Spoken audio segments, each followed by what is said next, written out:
ప్రార్థించుదాము. పరిశుద్ధమైన దేవా, మా తండ్రి, మా యేసయ్య, నీ ప్రియబిడ్డలమైనటువంటి నన్ను మమ్మల్ని మీరు ప్రేమించి సజీవమైనటువంటి నీ పరిశుద్ధ జనాంగముగా తండ్రి ప్రభా మరి లెక్కించి తండ్రి ప్రభా మరి ఈ సాయంకాల రాత్రికాల సమయంలో లైవ్ ద్వారా తండ్రి ప్రభా నిన్ను స్తుతించడానికి నీ వాక్కులను ధ్యానించి తండ్రి ప్రభా పరలోక రాజ్య వారసులుగా ఏ విధముగా తండ్రి ప్రభా ఈ లోకంలో మమ్మల్ని మేము సిద్ధపరచుకోవాలో తండ్రి ప్రభా మరి ప్రతిదినము మాకు నేర్పిస్తూ ఉన్నందుకు నీకు స్తోత్రములు చెల్లిస్తున్నాం. అయినా తండ్రి ప్రభా ఈ లోకములో ఎవరు ఏది కావాలన్నా నేర్చుకోవాలి అని నువ్వు సెలవిస్తూ ఉన్నావు తండ్రి ప్రభా.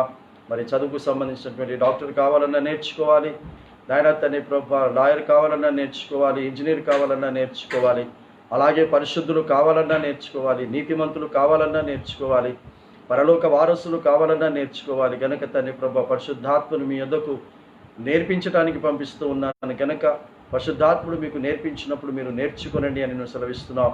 ఆ విధమైన అవకాశం మరి ఒక దినమున సజీవులకు లెక్కించి ఇచ్చినందుకు నీకు స్తోత్రములు చెల్లిస్తున్నాం తండ్రి ప్రభా.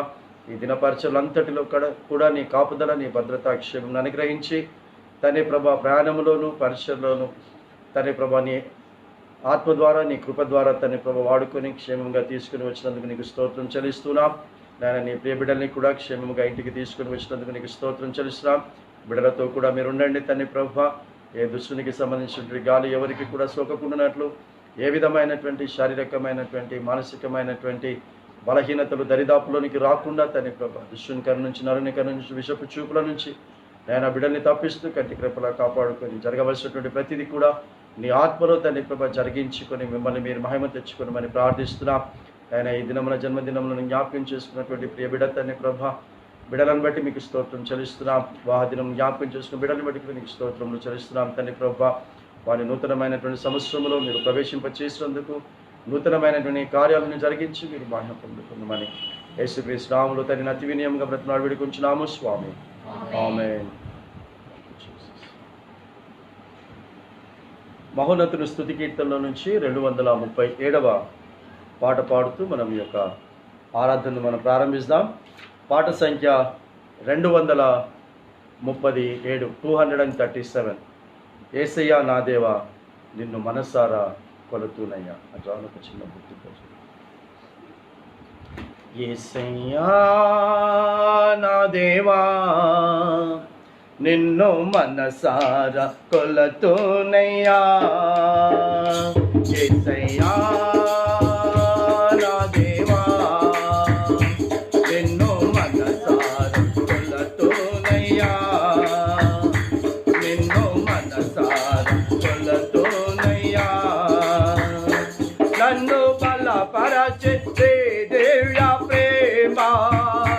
నన్ను నడిపించే నీ వాక్యము, నన్ను గుణపరచి నీ నడవడి, నన్ను స్థిరపరచి నీ ఆజ్ఞలు, నన్ను బలపరచి నీ దివ్య ప్రేమ, నన్ను నడిపించే నీ వాక్యము, నన్ను గుణపరచి నీ నడవడి, నన్ను స్థిరపరచి నీ ఆజ్ఞలు.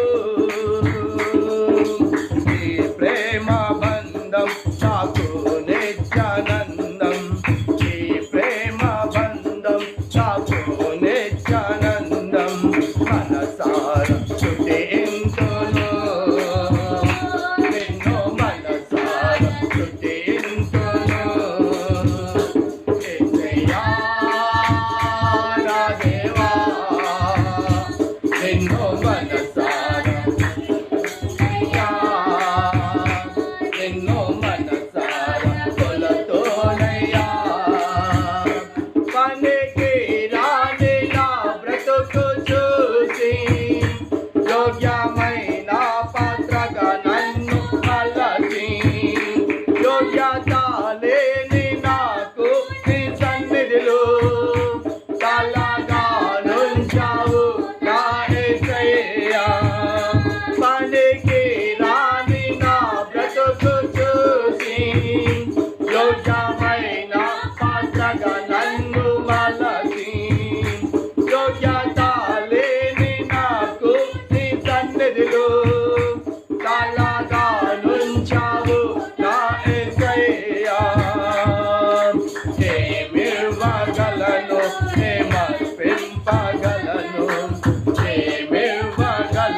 హల్లెలూయా.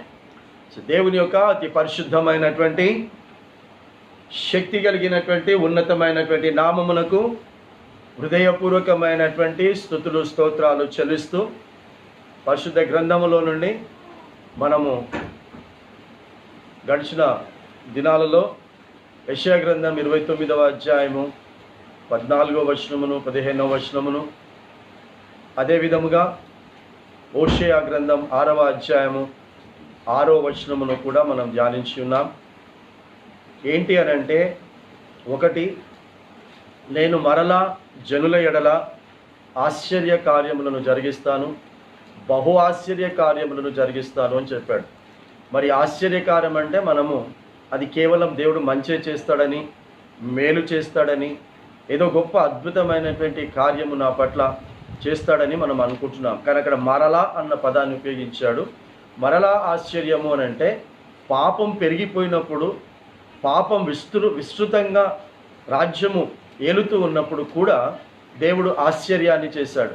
అదే నోహావు దినాలలో పాపం పెరిగిపోయినప్పుడు ఆశ్చర్యం ఏంటి అని అంటే, 40 పగళ్ళు 40 రాత్రులు ప్రచండమైనటువంటి వర్షమును కురిపించి అందులో దేవుడే చేసినటువంటి మానవులందరినీ, దేవుడే చేసినటువంటి ఆ యొక్క జంతువులను కానీ, పశువులను కానీ, ప్రాకే పురుగులను కానీ వాటిని ఆయన నామరూపాలు లేకుండా చేశాడు. దానికి ముందు పవిత్రమైనటువంటివి 7 జతలు అన్నివి, అదేవిధంగా అపవిత్రమైనటువంటివి 2 జతలు ఓడలోనికి నోహావును తీసుకొని రమ్మని చెప్పాడు. వాటిని తప్ప, ఓడలో ఉన్న వాటిని తప్ప మిగతా వాటన్నిటినీ కూడా ఆయన యొక్క జలప్రలయములో నాశనం చేశాడు. అది ఆశ్చర్యం, అది బహు ఆశ్చర్యం.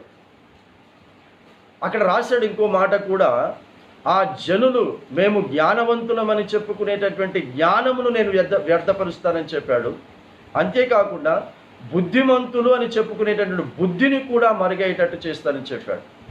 కాబట్టి నోహావు దినాలలో జ్ఞానవంతులు ఉండవచ్చు, మాకున్నంత బుద్ధి ఇంకొవరికి లేదు అని అనుకునివచ్చు. అలాంటి వారి యొక్క జ్ఞానము వ్యర్థమైపోయింది. ఎవరు కూడా ఆ జలప్రలయములో నుంచి తప్పించుకోలేకపోయారు, వారి ప్రాణములను కాపాడుకోలేకపోయారు. వారి జ్ఞానము ద్వారా, వారి బుద్ధి ద్వారా, వారికి ఉన్న ఐశ్వర్యము ద్వారా, దేని ద్వారా కూడా ఆ కార్యం చేసుకోలేకపోయారు. ఎందుకనంటే, ఇంకో విషయం నేను జ్ఞాపకం చేస్తాను. దేవుని కుమారులతో అనగా దేవుని దూతలతో ఈ మనుషులు కలిసిపోయి వివాహాలు చేసుకుని పిల్లల్ని కన్నారు. అంత గొప్ప కార్యమును జరిగించుకున్నటువంటి వారు ప్రాణాన్ని కాపాడుకోలేకపోయారు.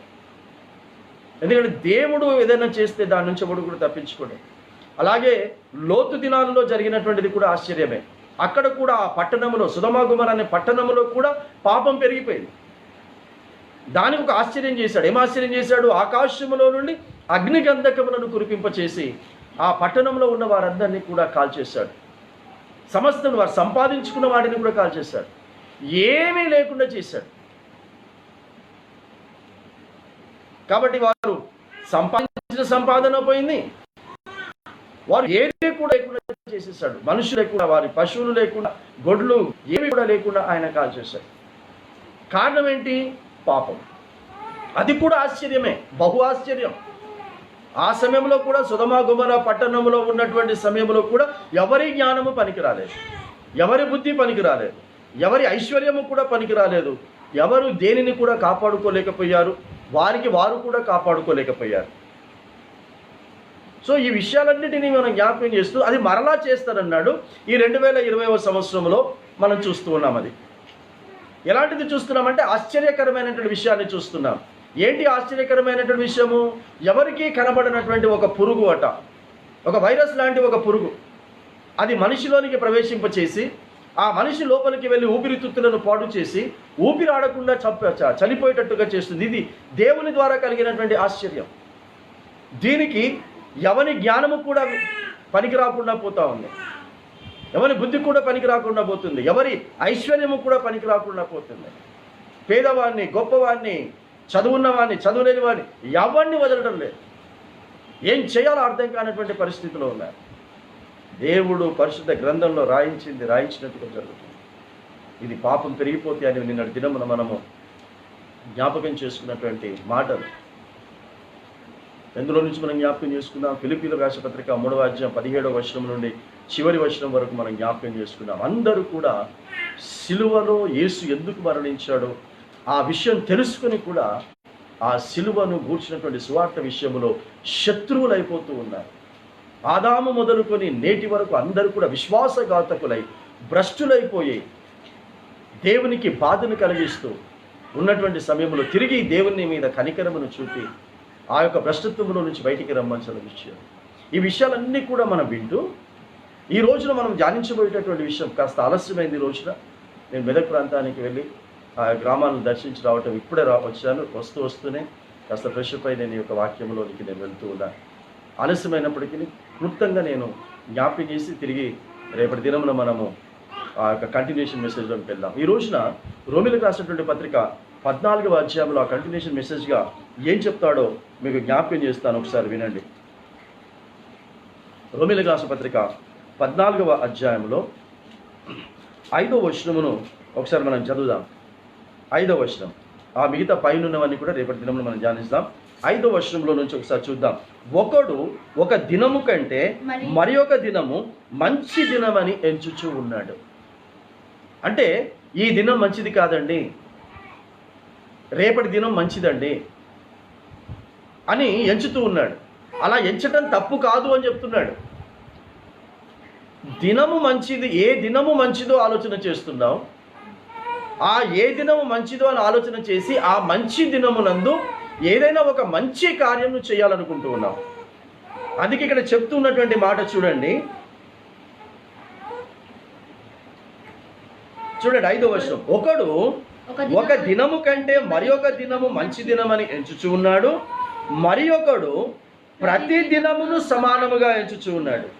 ప్రతివాడు తన మట్టుకు తానే తన మనస్సులో రూఢీపరుచుకొనవలెను. దినమును లక్ష్య పెట్టువాడు ప్రభువు కోసరమే. ప్రైస్తులో రెండవది, ప్రభువు కోసరమే లక్ష్య పెట్టుచూ ఉన్నాడు. తినువాడు దేవునికి కృతజ్ఞతాస్తుతులు చెల్లించుచు ఉన్నాడు గనక ప్రభువు కోసరమే తినుచు ఉన్నాడు. తినినవాడు ప్రభువు కోసరమే తినుట మాని దేవునికి కృతజ్ఞతాస్తుతులు చెల్లించుచు. అంటే నువ్వు ఏ దినము మంచిదనుకున్నా, ఆ దినములో నువ్వు ఏ పని చేస్తున్నా అది ప్రభువు కోసరం ఆ పని చేస్తూ ఉన్నా. ప్రతి దినము మంచి దినమే అనుకునేవాడు మంచివాడే. ఈ దినము మంచిది కాదు, రేపటి దినం మంచిది అనుకునేవాడు కూడా మంచివాడే. కానీ ఏ దినములను ఏ పని చేసినా, ఏ పని తలపెట్టినా ప్రభువు కోసరము తలపెట్టి ఆ పని చేయండి.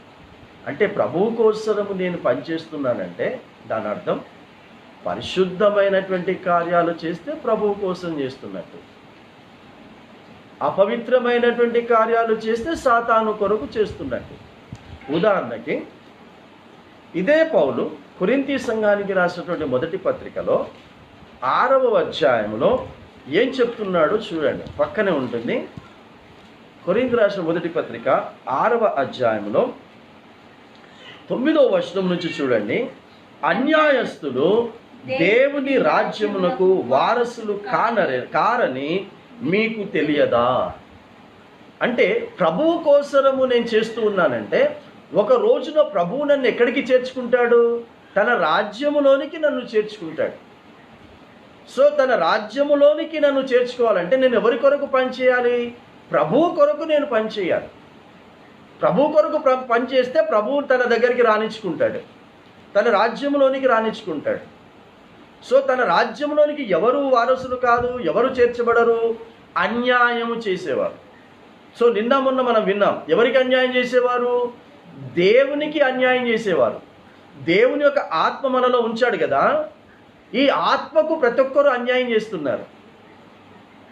సో లేదండి నేను దేవుని యొక్క ఆత్మకు, దేవునికి నేను అన్యాయం చేయటం లేదు అని అంటే, పాపము చేస్తూ బ్రతికే ప్రతి వాడు దేవునికి, దేవుని ఆత్మకు అన్యాయం చేస్తున్నాడు. ఎందుకు? పాపం చేసి చనిపోయిన వాడు ఎక్కడికి వెళ్తాడు? అతను ఎక్కడికి వెళ్తుంది? నరకంలో కాల్చిబడటానికి వెళ్తుంది. మరి నరకంలో కాల్చిబడటానికి వెళుతున్నప్పుడు అన్యాయం చేయకపోతే ఏం చేసావు? కాబట్టి ఇక్కడ అది అన్యాయము చేసిన వాడు మాత్రమే కాకుండా ఇంకా కొన్ని విషయాలు చెప్తాడు ఇక్కడ. చూడండి, అక్కడ మోసపోకుడి, జారులైనను విగ్రహ ఆరాధికులైనను, వ్యభిచారులైనను, ఆడంగితనము గలవారైనను, పురుష సంయోగులైనను, దొంగలైనను, లోబులైనను, త్రాగుబోతులైనను, దూషకులైనను, దోచుకొని వారైనను దేవుని రాజ్యమునకు వారసులు కానేరరు. క్రైస్తులో అంటే నేను ప్రభువు కోసరం ఈ లోకములో బ్రతకాలంటే, ప్రభువు కోసరం నేను తినాలి, ప్రభువు కోసరం నేను పని చేయాలి, ప్రభువు కోసరము నేను తినాలి, తాగాలి అనేటటువంటి మాటలు చెప్తున్నాను. సో నేను తినే తిండి ప్రభువు కోసరం కాకుండా నా కోసరమే అయితే నేను దేవుని రాజ్యమునకు వారసుని కాదు. నువ్వు దేవుని రాజ్యమునకు వారసుడు. అందుకే దేవుడు భూమి మీద ఒక ఇల్లు వేసి, ఒక ఇల్లు తయారు చేసి, ఆ ఇల్లుకు ఏదోను తోట అని పేరు పెట్టి, ఆ ఏదోను తోటలో దేవుని వారసులుగా, దేవునికి సంబంధించిన వారుగా ఆ తోటలో ఉంచాడు. ఎవరిని? దేవుని పోలికలో, దేవుని స్వరూపములో, దేవుని జీవము కలిగిన ఆత్మను ఇచ్చి చేసిన ఆ ఆదామును, అవ్వను అందులో ఉంచాడు. ఉంచి ఇప్పుడు ఏం చెప్పాడు? మీరు ఇందులోనివి నా కోసరము తినాలి అని అర్థం వచ్చేటట్టు చెప్పాడు. ఒక పండు ఉంది, అది తింటే మీరు నా కోసరము తినినట్టు కాదు, అది మీకోసరము తినినట్టు. కాబట్టి నేను తినొద్దు అన్న పండు మీరు తింటే అది మీరు నా కోసరము అన్నటువంటి విషయం మర్చిపోతారు కనుక నేను మిమ్మల్ని ఈ ఏదోను తోట అనే ఇంటిలో నుండి వెళ్ళగొట్టాల్సి వస్తుంది అని అర్థం వచ్చేటట్టు చస్తారు అని అన్నాడు. ఇప్పుడు సుఖంగా, సంతోషంగా, ఆనందంగా, ఏ బాధరబందీ లేకుండా హాయిగా ఈ ఇంట్లో ఉన్నారు, ఈ ఏదోను తోట అనే ఇంట్లో ఉన్నారు. కానీ నా కోసరము తినకుండా మీకోసరం తింటే, నా కోసరం బ్రతకకుండా మీకోసరం బతికితే, ఏ దినమును మీరు ఆచరించినది నా కొరకు కాకుండా మీ దినము కొరకు ఆచరిస్తే, మీ కొరకు నేను త్రాగకూడదన్నది మీరు త్రాగితే, అది నా కోసరము మీరు త్రాగకుండా మీకోసం మీరు త్రాగితే ఏమన్నాడు? ఇక మీరు కష్టాల పాలవుతారు, శ్రమల పాలవుతారు, నిందల పాలవుతారు, అవమానాల పాలవుతారు, ఒంటరి పాలవుతారు. చివరికి మీకు మిగిలేది బాధ, వేదన తప్ప ఇంకోటి కాదు అని అర్థం వచ్చేటట్టుగా వారికి చెప్పాడు. సో ఏదోను తోటలో 3వ అధ్యాయంలో సర్పం ఏం చేశాడంటే దేవుని కోసరము ఆ దినమును గడపకుండా చేశాడు. ఏ దినం? ఆ దినము 7వ దినం, దేవుడు విశ్రాంతి తీసుకోవటానికి వెళ్ళిన దినం. దేవుడు లేని దినమును చూసి వచ్చాడు సాతాను సర్పంలో దూరి. అందుకే మనమందరము కూడా దేవుడు అయ్యున్న ఈ వాక్యమును మనము ప్రతి దినము కలిగి ఉండాలి. ఈ వాక్యమును ప్రతి దినం చదవాలి, ప్రతి దినం బోధించాలి, ప్రతి దినం వినాలి. ఏ దినమైతే ఈ వాక్యములకు మనము చోటివ్వమో ఆ దినమున తప్పకుండా సాతాను వస్తాడు. ఎవరో ఒక రూపంలో వస్తాడు.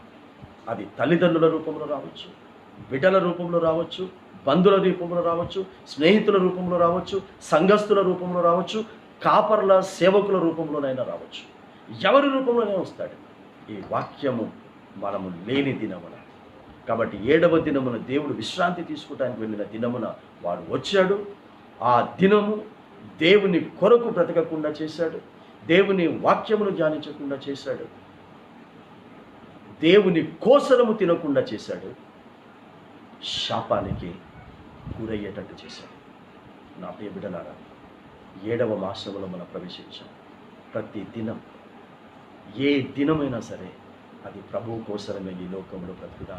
ఎందుకంటే ఏ దినమున నా చావు వస్తుందో నాకు తెలియదు, ఏ దినమున నా యేసయ్య వస్తాడో నాకు తెలియదు. కాబట్టి ప్రతి దినం నేను చనిపోతానేమో అని బ్రతకాలి, లేదా ప్రతి దినం యేసయ్య వస్తాడేమో అని బ్రతకాలి. అలా బ్రతికే ఆ బ్రతుకులో పాపము చెయ్యకుండా బ్రతకటానికి, పాపము చెయ్యకుండా ఇతరులను బ్రతికింపు చేయటానికి మనం ప్రయాసపడాలి. ఇందులో మచ్చుకు కొందరు దేవుని రాజ్యమునకు వారసులు కాదు అన్నాడు. విన్నారు?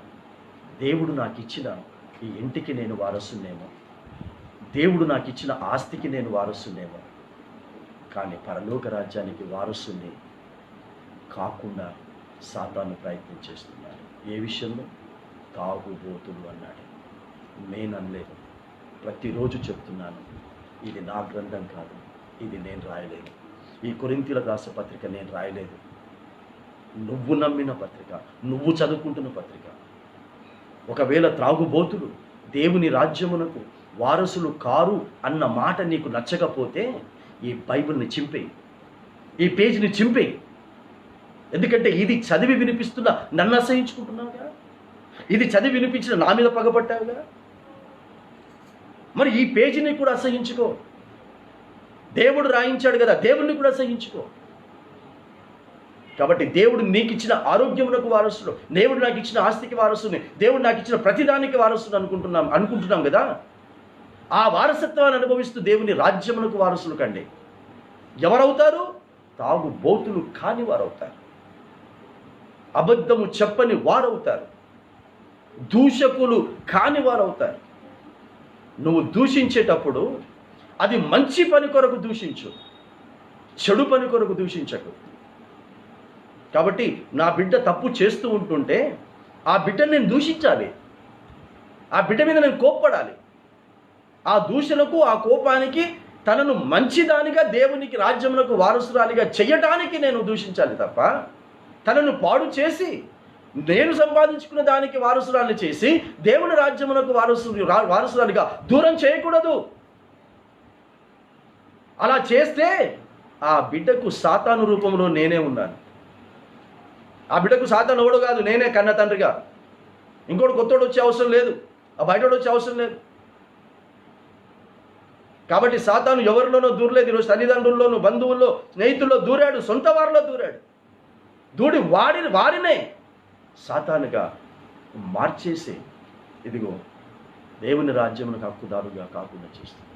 నువ్వు ఈ దినం మంచిది కాదన్నావుగా, రేపటి దినం మంచిదని బైబిల్లో ఉంది కదా. మరి దినము మంచిది కాదు అని ఆ దినమున నీవు కాస్త జాగ్రత్త పడుతున్నావే, మరి ఒక మనిషి మంచివాడు కాదని ఎందుకు జాగ్రత్త పడతలేరు? ఎందుకు జాగ్రత్తలు తీసుకుంటలేరు? మరి ఈ దినం రోడ్డు చేశాడు. ఈ దినం ఎన్నో తారీఖు? 2వ తారీఖేమో. మరి ఈ 2వ దినమును చేసింది ఆయనే, గురువారమునిచ్చింది ఆయన్నే, సమయమునిచ్చింది ఆయన్నే. మరి ఈ దినము మంచిది కాదని, ఈ దినం మంచిది కాదని కొన్ని జాగ్రత్తలు తీసుకుంటూ ఏ మంచి పనులు చేయలేదు కదా. మరి నా కుమార్తె మంచిది కాదని, నా భార్య మంచిది కాదని, నా కొడుకు మంచిది వాడు కాదని, మరి ఎందుకు నా కొడుకు విషయంలో, మంచివాడు కాని కొడుకు విషయంలో, మంచిది కాని బిడ్డ విషయంలో నేనెందుకు జాగ్రత్తలు తీసుకోవద్దు? మీరే చెప్పాలి నాకు సమాధానం. దినము చెడ్డదని జాగ్రత్త తీసుకుంటున్నప్పుడు, మనిషి చెడ్డవాడు కాదన్నప్పుడు ఎందుకు జాగ్రత్త తీసుకోవద్దు చెప్పాలి. తీసుకోమని నా దేవుడు చెప్పాడు. ఎలా తీసుకోమన్నాడు? ప్రభువు కోసము తీసుకోమన్నాడు. ఏ దినమైనా ప్రభు కోసం తీసుకో. ప్రభువు కోసం, ప్రభువు చిత్త ప్రకారముగా జరిగించడానికి తీసుకోమని చెప్పాడు. అంతేకాదు, ఇంకా వచ్చేయండి ఆ రోమీయులకు రాసిన పత్రిక 14వ అధ్యాయంలోకి వచ్చేయండి. ఇంకేమంటాడో చూడండి, 7వ వచనంలో, మనలో ఎవడును తన కోసమే బ్రతకడు. బాగా అర్థం చేసుకోండి. ఈ లోకంలో ఎవడు తన కోసమే బ్రతకడు. నేను నా కోసమే బ్రతకనప్పుడు నేను నా పిల్లల కోసం బ్రతుకుతానని ఎలా అనుకుంటున్నాను? నేను ఇంకోటి నా బంధువు కొరకు బ్రతుకుతానని ఎలా అనుకుంటున్నాను? ఎవడో రక్త సంబంధి కొరకు బ్రతుకుతానని ఎలా అనుకుంటున్నారు? ఎవడో స్నేహితుడి కొరకు బ్రతుకుతానని ఎలా అనుకుంటున్నారు? నాకు చెడు జరుగుతుంది అని అంటే, సర్ప విషయంలో అవ్వ ఆదాము జాగ్రత్తలు తీసుకోలేదు. సర్పము దేవుడే చేశాడు. నన్ను చెడగొట్టేవాడు, నా కుటుంబాన్ని చెడగొట్టేవాడు, దేవునికి దూరం చేసేవాడు, దేవునిచ్చే ఆశీర్వాదమును చేసేవాడు ఎవడైనా సరే నా దృష్టిలో సర్పమే. ఎందుకంటే ఎవడును తన కోసం బ్రతకడు. ఎవరి కోసం బ్రతుకుతాడంటే చదవండి, ఎవడును తన కోసరమే చనిపోడు. Praise the Lord. బ్రతికినా ప్రభు కోసరమే బ్రతకాలట, చచ్చిపోయినా చావు కూడా ప్రభు కోసరమే చనిపోవాలి. సో నేను చనిపోతే ప్రభు దగ్గరికి వెళ్ళటానికి చనిపోవాలండి. అలా చనిపోవాలంటే ఎవరిని లెక్క చేయకూడదు, ఒక్కరిని లెక్క చేయాలి. ఎవరు వారు? దేవునికి సంబంధించిన వారిని మాత్రమే లెక్క చేయాలి. అది నిన్న చూసాం. పౌలు అంటున్నాడు, మీరు నన్ను పోలి నడుచుకోండి, ప్రభువును కలిగి జీవిస్తున్నటువంటి వారిని మాదిరిగా పెట్టుకోండి అని చూసాం నిన్న దినమున. మనము ఫిలిప్పీలకు రాసిన పత్రిక 3వ అధ్యాయం 17-18 వచనాల్లో నిన్న చూసాం. మనం వారి సంబంధులుగా మనం ఉండాలి, వారు మన సంబంధులుగా ఉండాలని ఆయన చెప్పాడు, నేను చెప్పలే. ఆయన పరిశుద్ధాత్మను చెప్పాడు. మరి ఈరోజు మనకి ఏం చెప్తున్నాడు? బ్రతికేవాడు ఒకడు తన కోసరము బ్రతకడు అంటున్నాడు. చనిపోయే ప్రతివాడు తన కోసరము చనిపోడు. ఒకసారి 116వ కీర్తన 15వ వచనాన్ని చదవండి. మన చనిపోయేటటువంటి ఆ చావు ఎవరికి ఇష్టప్రకారంగా ఉండాలి, ఎవరికి ప్రీతికరంగా ఉండాలని చెప్తాడో చదవండి ఒకసారి. 116వ కీర్తన 15వ వచనమును చదవండి. యెహోవా భక్తుల మరణము ఆయన దృష్టికి విలువగలదు. ఆయన అంటే ఎవరు? మీ ఇంటి ఆయన, మన ఇంటికి సంబంధించిన వాళ్ళ? దేవుని దృష్టికి, మన ప్రభువు దృష్టికి ఏంటంటే అది ఏంటది? ఏంటిది? మరణము దేవుని దృష్టికి విలువైనది. మరి మనిషి దృష్టికి విలువైనది కాదు, అది విలువలేనిది. తీసేయండి రా. ఒక మనిషి మరణించాడంటే తీసేయండి, విలువలేదు దానికి. కానీ భక్తిపరుడుగా దేవుని కోసరము బ్రతికి దేవుని చిత్త ప్రకారముగా అసహించుకోవలసిన వాటిని అసహించుకుంటూ ఈ లోకములో ప్రభువు కొరకు బ్రతికి ప్రభువు కొరకు మరణిస్తే ఆ మరణము దేవుని దృష్టికి విలువైనటువంటి మరణం. ఆ విలువ కలిగినటువంటి ఆ మరణించిన వ్యక్తిని నిన్న చూసాము. ఆత్మయు పెళ్లి కుమార్తెయు రమ్ము అని పిలుస్తారు. ప్రతిసారి చెప్తా, దరిద్రుడైన లాజరు, ధనవంతుడు. ఎవరు వచ్చి తీసుకుపోయారట? దేవదూతలు వచ్చి లాజర్ను తీసుకుపోయారు. ధనవంతుని ఏం చేశారట? పాతి పెట్టడానికి తీసుకుపోయారట. ధనవంతుని పాతి పెట్టడానికి తీసుకెళ్ళానని రాశాడు. మరి ఆయన్ని దేవదూతలు వచ్చి తీసుకుపోయారని రాశాడు. మరి నీ కొరకు నా కొరకు ఎవరు రావాలి? ప్రభువు కోసరం బ్రతికి ప్రభువు కోసరం చచ్చిపోతే దేవదూతలు వచ్చి లాజర్ని తీసుకుపోయినట్టు నిన్ను నన్ను తీసుకుపోతారు. ఎవ్వడు ఈ లోకంలో శాశ్వత కాలం బ్రతకడానికి రాలేదు. ఎన్నోసార్లు ఖచ్చితంగా చెప్తున్నాను నేను, భూమి మీద మనం పుట్టింది చావటానికే. ఆ చచ్చేలోపు ప్రభువు చిత్తాన్ని నెరవేరుస్తాం. ప్రభువు ఎలా బ్రతుకుమంటే అలా బ్రతుకుదాం. ప్రభువు ఏమి తినమంటే తిందాం. ప్రభువు ఏం త్రాగుమంటే త్రాగుదాం. ప్రభువు ఎవరితో సాంగత్యం చేయమంటే వారితో సాంగత్యం చేద్దాం. ఇంతకుముందు మీకు చదివించారుగా, ఒకసారి చదవండి. తెస్సలోనికి రాసినటువంటి మొదటి పత్రిక. అపోస్తలుడైనటువంటి పౌలు తెస్సలోనిక సంఘానికి రాసినటువంటి మొదటి పత్రిక, లేదా రెండవ పత్రిక తీయండి. రెండవ పత్రిక చివరి అధ్యాయము చివరి వచనాన్ని చదవండి. చివరి అధ్యాయము చదవండి. రెండవ పత్రిక తీసారా? అపోస్తలుడైన పౌలు తెస్సలోనికి రాసినటువంటి రెండవ పత్రిక ఆ చివరి అధ్యాయము 15వ వచనాన్ని చదవండి. 15th verse. 14 కూడా చదవండి. ఈ పత్రిక మూలముగా మేము చెప్పిన మాటలకు ఎవడైనా లోబడని ఎడల, మేము చెప్పిన మాటలు దేన్ని ఆధారం చేసుకుని చెప్తున్నాము? ఆయన పత్రికలను ఆధారం చేసుకోండి. రోమిలకు రాసిన పత్రిక ఆయన రాసిందే, ఫిలిప్పులకు రాసిన పత్రిక ఆయన రాసిందే, కొరింథీయులకు రాసిన పత్రిక ఆయన రాసిందే. ఆయన రాసిన పత్రికల ప్రకారముగా ఎవరైనా బోధిస్తూ ఉన్నప్పుడు, ఎవరైనా ఆ మాటలు చెప్తున్నప్పుడు, ఆ చెప్పిన మాటలకు ఎవడైనా లోబడనైతే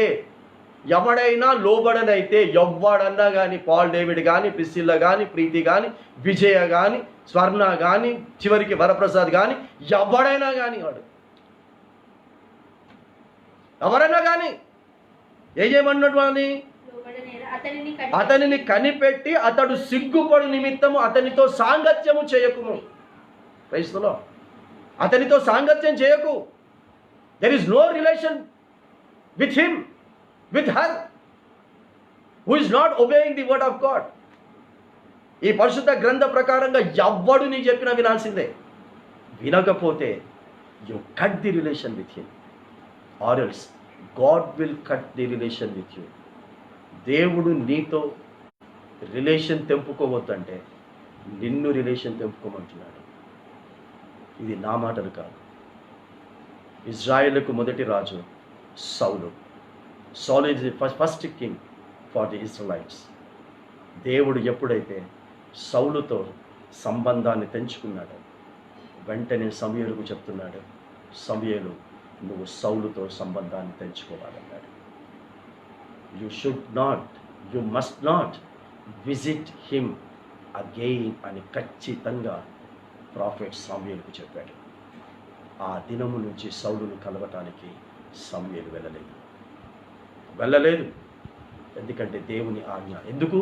సౌలు దేవుని కోసము బ్రతకలేదు, దేవుడు చెప్పిన దాని ప్రకారంగా జీవించలేదు, వద్దు అన్నవి తెచ్చుకున్నాడు. సౌలును రాజుగా చేసింది దేవుడే, కానీ ఎప్పుడైతే దేవుని మాట చొప్పున బ్రతకలేదో వద్దనుకున్నాడు. దేవుడు వద్దనుకున్నప్పుడు సమూయేలుకు కూడా చెప్తున్నాడు, నువ్వు కూడా వాని వద్దనుకో. మరి ఎట్లా ప్రభు అన్నాడు, నేను అతని చోటున దావీదును ఎన్నుకున్నాడు, దావీదు దగ్గరికి వెళ్ళన్నాడు. సాంగత్యం చేయొద్దన్నాడు, కానీ అతన్ని శత్రువుగా భావించొద్దన్నాడు. అతను మనకు శత్రువులు కాదు, కానీ అతను ఎక్కడ ఉంచాలో అక్కడ ఉంచండి. He is not the enemy for us, but keep him aside. నేను చెప్పానని కాదు, ఒక తండ్రి చెప్పాడని కాదు, ఒక మామ చెప్పాడని కాదు, ఒక అత్త చెప్పాడని కాదు, ఒక బంధువు చెప్పాడు, ఒక సేవకుడు చెప్పాడని కాదు. The God is speaking to you through this word which the epistles has been written by Paul.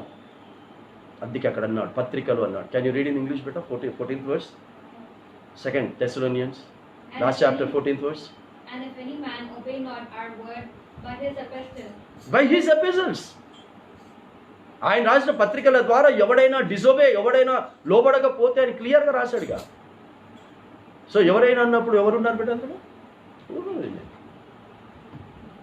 So be careful. Take care of yourself. Take care of your family. Take care of your Holy Ghost. Because this family, not only this family, the Holy Ghost, the Holy Spirit, everything is given by God. This life is given by God, not by the relatives, not by the friends, not by any human being. అని ఇక్కడ ఖచ్చితంగా చెప్తున్నాడు. అయినను అతనిని శత్రువుగా భావింపక సహోదరునిగా భావించి బుద్ధి చెప్పండి అని చెప్తుంది. సో బుద్ధి చెప్తే, బుద్ధి తెచ్చుకుంటే ఏమవుతాడు? దేవుని యొక్క బహు ఆశ్చర్యకరమైనటువంటి నోహావు దినాల్లో జరిగినది తప్పించుకోగలుగుతాడు, లోతు దినాల్లో జరిగింది తప్పించుకోగలుగుతాడు. నినవే పట్టణస్థులు తప్పించుకున్న విధముగా.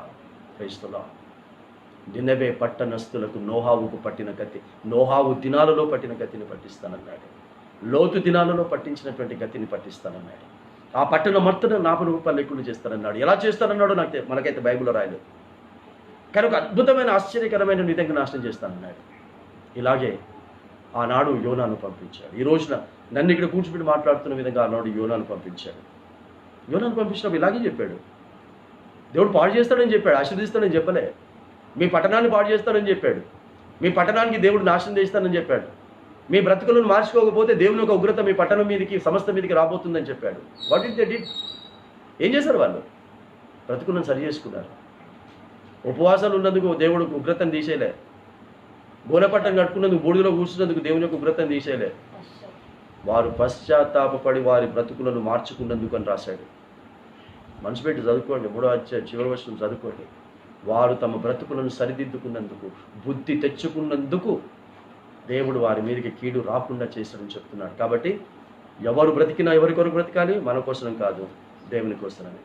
సో ఏ రోజు మనకు తెలియదు మరణం మాత్రం. ఆ మరణం కూడా దేవుని కోసమే మనము మరణించాలి. ఇక్కడ పరదేశంలో మనం కన్ను తెరవాలి. క్రైస్తవం ఇక్కడ కన్ను మూస్తే పరదేశంలో కన్ను తెరవాలి. అక్కడ ఆ పరదేశంలో జీవవృక్ష ఫలములను మనం భుజించాలి. ఇక్కడ ఈ జీవవాక్యం భుజించాలి, అక్కడ జీవవృక్ష ఫలములను భుజించాలి. ఇక్కడ ఈ జీవవాక్యమును మనం భుజించకపోతే జీవవృక్ష ఫలములను మనము భుజించలేము అని చెప్తున్నాడు. 8వ వచనంలో అంటే రోమిలకు రాసిన పత్రిక 14వ అధ్యాయం 8వ వచనంలో మనం బ్రతికినను ప్రభు కోసమే బ్రతుకుతున్నాము, చనిపోయినను ప్రభు కోసమే చనిపోచున్నాము. కాబట్టి మనము బ్రతికినను చనిపోయినను ప్రభువు వారమై ఉన్నాము. We are belongs to the Holy God. Praise the Lord. English chadu beta. 8th verse. For whether we live unto the Lord, and whether we die unto the Lord. Whether we live therefore and die, we are the Lord's. We are the Lord. We belongs to the Lord. ఇక్కడ board పెట్టుకోవాలి. అప్పుడప్పుడు properties పెట్టుకుంటారు. అక్కడ అటు అటు పోతుంటుంటే కొన్ని lands మీద board ఉంటుంది, కొన్ని హౌస్ మీద బోర్డు ఉంటుంది.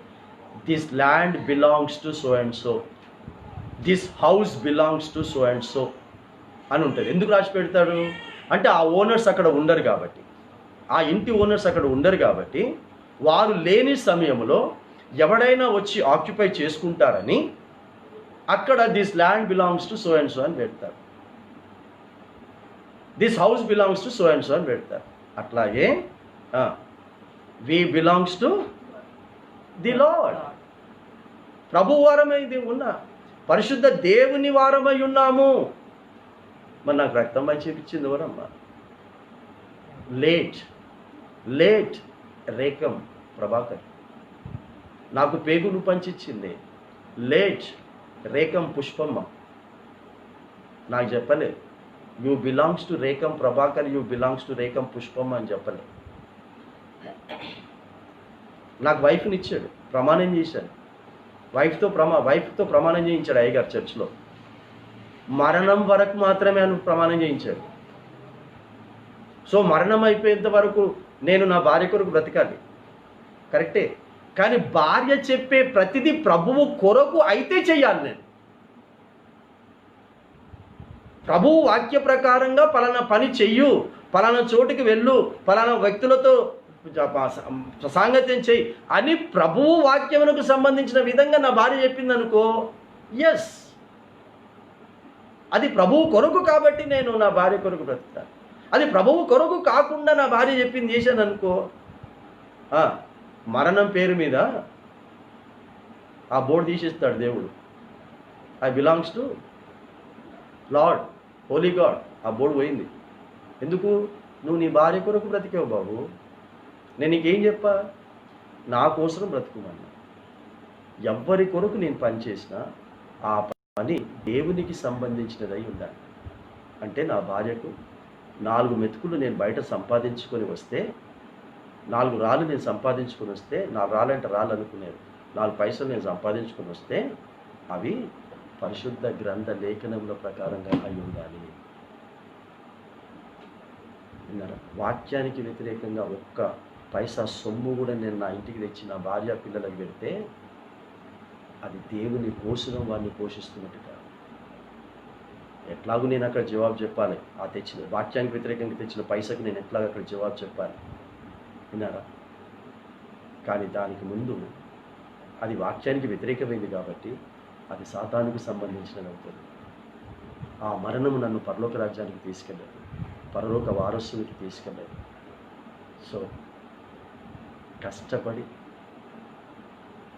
మరణించినటువంటి, కష్టపడి సంపాదించి మరణించి వెళ్ళిపోయినటువంటి వారు ద్వారా వస్తున్నటువంటి ఆ సంపాదన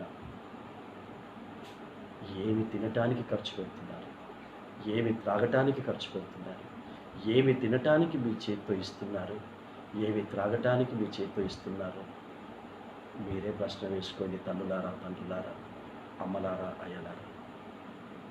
దయచేసి ప్రభువు కోసం బ్రతికే విధంగా, ప్రభువు కోసం చచ్చిపోయే విధంగా దయచేసి మీ కష్టార్జితములను ఎవరికైనా ఇవ్వండి. ఒక వ్యక్తి వచ్చి నన్ను ఎప్పుడూ డబ్బులు అడిగేవాడు. అతడు తప్పు చేయటానికి అడుగుతున్నాడని చెప్పి నేను ఇవ్వటం మానేశాను. ఎందుకు? ఈ వాక్యం నాకు తెలిసినప్పటి నుండి. ఇక్కడ తాగుబోతులు అని రాసింది. తాగుబోతులు పరలోక రాజ్యంలోకి వారసులు కాదు కాబట్టి అతడు ఒక 100 నన్ను అడుగుతూ ఉన్నాడంటే, నా స్నేహితుడు వచ్చి ఒక 100 అడుగుతున్నాడు, అతడు త్రాగటానికి అడుగుతున్నాడని అని తెలిసి కూడా నేను 100 ఇస్తే అతని దేవుని రాజ్యమునకు వారసుడు కాకుండా చేస్తున్నాను కనుక, తాగుతున్న అతనిది ఎంత తప్పో త్రాగటానికి 100 ఇచ్చిన నాది అంతకంటే ఎక్కువ తప్పు. తాగినవాడు నరకానికి వెళ్తాడు, త్రాగటానికి 100 ఇచ్చిన నేను నరకానికి వెళ్తాను. కాబట్టి నా ప్రియ బిడ్డలారా, మీ అందరికీ 2 చేతులు జోడించి మీకు నమస్కారం చేసి బ్రతిమలాడుతున్నా.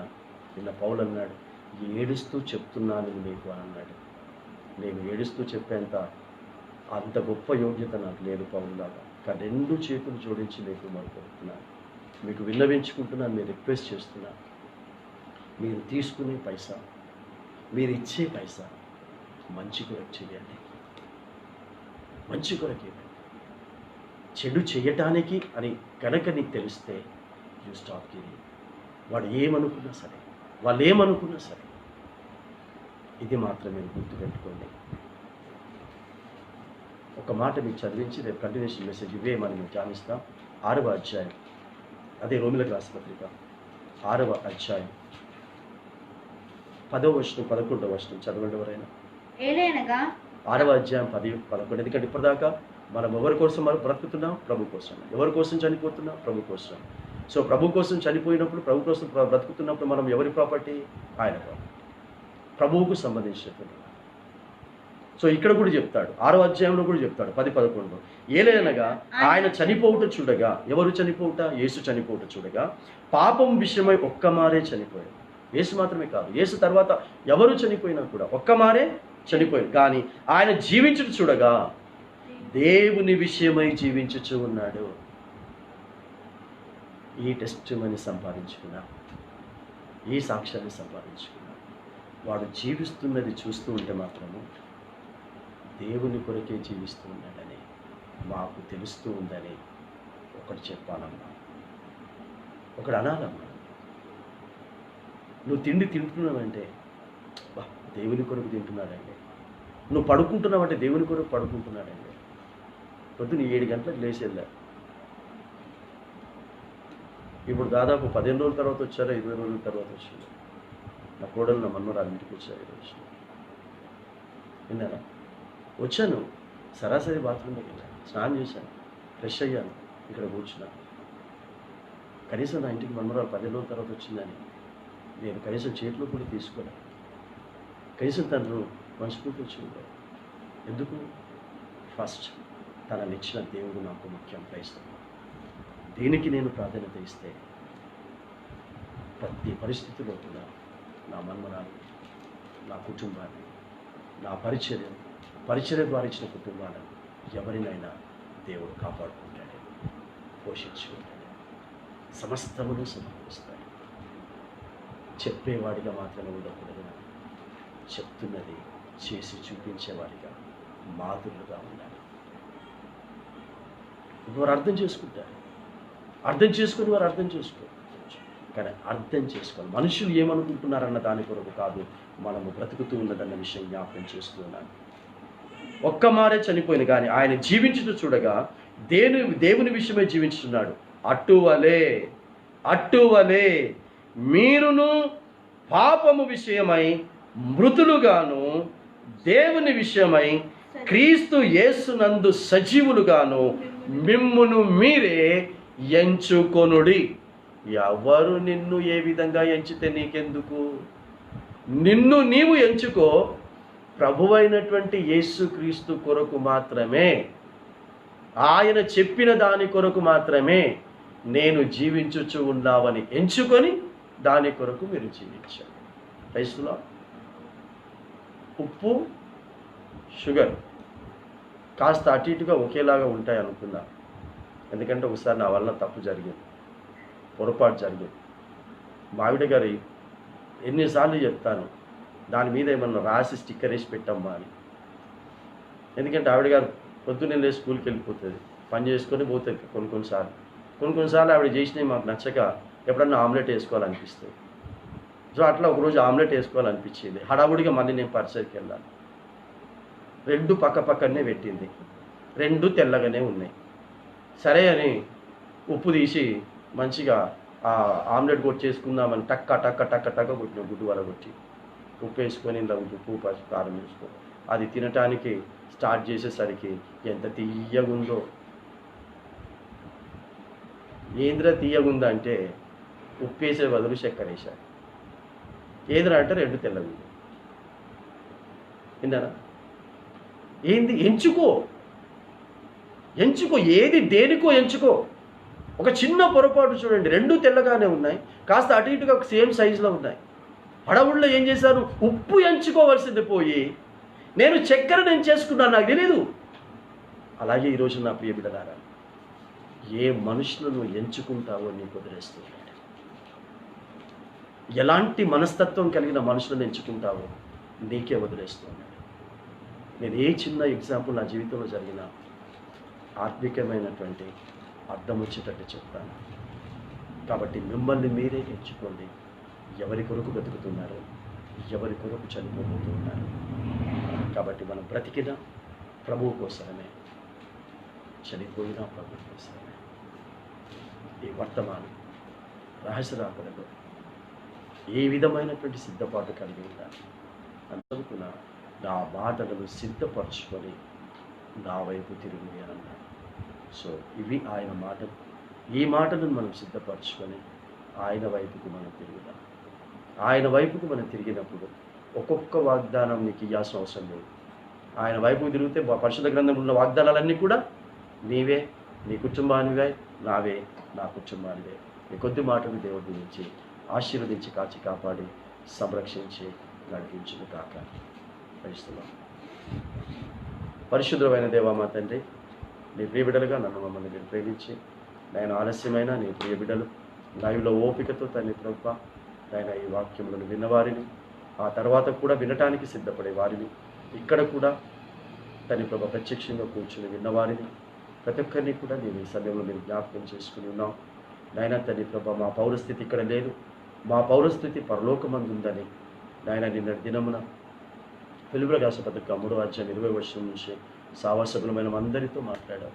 ఆ పౌర స్థితిని మాకు ఇవ్వటానికే నీవు ఈ లోకంలోనికి రక్షకుడిగా వచ్చి ఉన్నావు. ఆ రక్షణను కొరకు మేము కనిపెట్టుకొని ఉండి తండ్రి ప్రభు ఈ యొక్క దీన శరీరమును నువ్వు ఒక దినమున మహిమ శరీరముగా నువ్వు మార్చిపోతున్నావు. కాబట్టి మరణమన్న పేరుతో అయినా సరే, రెండవది తండ్రి ప్రభు నీవు వచ్చినప్పుడు సజీవులుగా ఉన్నటువంటి మేము పరిశుద్ధులుగా బ్రతుకుతూ తండ్రి ప్రభు నాయన మహిమ శరీరముగా మార్చబడాల్సిందే. ఆ విధముగా తండ్రి ప్రభు మమ్మల్ని మేము సిద్ధపరచుకుని నీ కృపను అనుగ్రహించాలి. నాయన తండ్రి ప్రభు ఎవరితో సాంగత్యం చేయాలో, ఎవరితో సాంగత్యం చేయకూడదో మేము మాకు సెలవిచ్చున్నాం. నన్ను కన్న నా తండ్రికి సంబంధించిన వారము కాదు అని, వారి కడుపున వారి రక్తం పంచుకొని పుట్టేటట్టుగా చేసిన నీకు సంబంధించిన వారము నాయన నీకు స్తోత్రం. తల్లి, తండ్రి, బంధువులు, స్నేహితులు చెడిపోవటానికి, దేవుని రాజ్యమునకు వారసులు కాకుండా ఉండటానికి, తినటానికి, త్రాగటానికి నాయన ఇస్తూ ఉన్నారు, పెడుతూ ఉన్నారు, అలా తీసుకుంటూ ఉన్నారు. అలాంటి దరిద్రమైనటువంటి పనికి మారినటువంటి ఆలోచనలతో బ్రతుకుతున్నటువంటి ప్రతి వ్యక్తిని ఈ రాత్రికాల సమయంలో దర్శించండి నాయన, హెచ్చరించండి, గద్దించండి, బుద్ధి చెప్పండి. ఎంత కష్టపడి చెమటోర్చి నాయన నీకు స్తోత్రం. నోరు కట్టుకొని తండ్రి ప్రభు మరణం అనే చివరి క్షణము వరకు కూడా ఒక్క దినము కూడా తండ్రి ప్రభు సుఖాన్ని అనుభవించకుండా ఈ లోకాన్ని విడిచిపెట్టినటువంటి అతని సంపాదన ఈ రోజున, అలాంటి వారి సంపాదన ఈ రోజున ఎవరి కొరకు? సాతాను సంబంధమైన వారి కోసం బ్రతుకుతూ ఉంటే, ఖర్చు చేస్తూ ఉంటుంటే ప్రభువు కోసరం అన్న విషయాన్ని మర్చిపోయి ఆ తండ్రి ఎలాంటి క్రమశిక్షణ నేర్పించి ఈ లోకమును విడిచిపెట్టాడు. ఆ తండ్రి ఉంటే ఇలాగే ఇచ్చేవాడా అని ప్రతి కుటుంబస్తుని ఈ రోజున ప్రశ్న వేసుకోవాలి తండ్రి. లైవ్ ద్వారా వీక్షిస్తున్న ప్రతి బిడ్డను కూడా తండ్రి ప్రభు ఇలాంటి ప్రశ్నలు వేసుకుంటూ తండ్రి ప్రభు జీవించే ఆధిక్యతను మీరు చేయండి నాయన. మనుషులను మీరు దూరం చేసుకోవచ్చు, కానీ ఒక రోజున మీ రాజ్యమే దూరం అయిపోతే, మీరే సౌలును వదిలిపెట్టిన వీటిని వదిలిపెడితే, ప్రవక్త అయిన సమయంలో కూడా తండ్రి ప్రభు వదిలిపెట్టమని చెప్పారు. అలాంటి దుస్థితులు ఎవరికి రాకముందే ఎవరికి వారు ఏది ఎంచుకోవాలో ఎంచుకొని తండ్రి ప్రభు బ్రతుకుటకు నీ కృపను అనుగ్రహించి, మీ రాశిరాకులు ఎత్తబడే గుంపులో ఉండుటకు నీ కృపను అనుగ్రహించండి. ఈ సమయంలో దాసుడు తండ్రి ప్రభు ఎన్ని గృహాలు ఎన్ని ప్రాంతాలు అయితే అడుగుపెట్టి రావటానికి నీ కృపను అనుగ్రహించావు. అడుగుపెట్టినటువంటి ప్రతి గృహాలను ప్రతి స్థలాలను నీ విత్తన వాక్యము తండ్రి ప్రభు ఫలించుటకు ప్రతి ఒక్కరు కూడా తండ్రి ప్రభు నీ వారసులుగా తండ్రి ప్రభు సిద్ధపడటానికి నీ కృపను అనుగ్రహించండి. మీరిచ్చే ప్రతి ఏవి నీ వారసులుగా పెంచే భాగ్యమును నీ బిడలమైన మా అందరికీ మీరు కలగచేయండి. మేము కూడా అలా పెరగటానికి నీ కృపను అనుగ్రహించున్నాను. ఈ రాత్రికాల సమయంలో చక్కటి నిద్రలను దర్శనాలను తండ్రి ప్రభు మా అందరికీ అనుగ్రహించున్నాను. మా ప్రభుత్వ రక్షకుడైన యేసుక్రీస్తు పేరిట తండ్రి అతి వినయంగా బ్రతిమాడి వేడుకుంటున్నాము స్వామి. తండ్రి యొక్క కుమారుని యొక్క పరిశుద్ధాత్మ యొక్క ప్రేమ కృప అన్యోన్య సహవాసం సమాధానం సకల దీవుల ఆశీర్వాదాలు మనకును కుటుంబస్తులకు నిష్ట పిల్లలకు వారి భవిష్యత్తులకు ప్రయోజకరమైనటువంటి ప్రతి ఆత్మికమైనటువంటి విశ్వాస జీవితంలో భూమి మీద నివసిస్తున్న సకల విశ్వాసులకు సత్యరాజ్యం స్వార్థ ప్రకటిస్తున్న ప్రతి అభిషక్తునికి అభిషక్తురాలకుని ఇప్పుడు ఎల్లప్పుడు సదాకాలము తోడై నీడయును కాక. ఏ శక్తం ఇచ్చి ఏ స్నామం ఇచ్చి ఏ శక్తం సంపూర్ణించి అపవాదికి నంతకోటి నాశనం తన కార్యములు నిరంతరం జయ జయ జయ. ఆమేన్.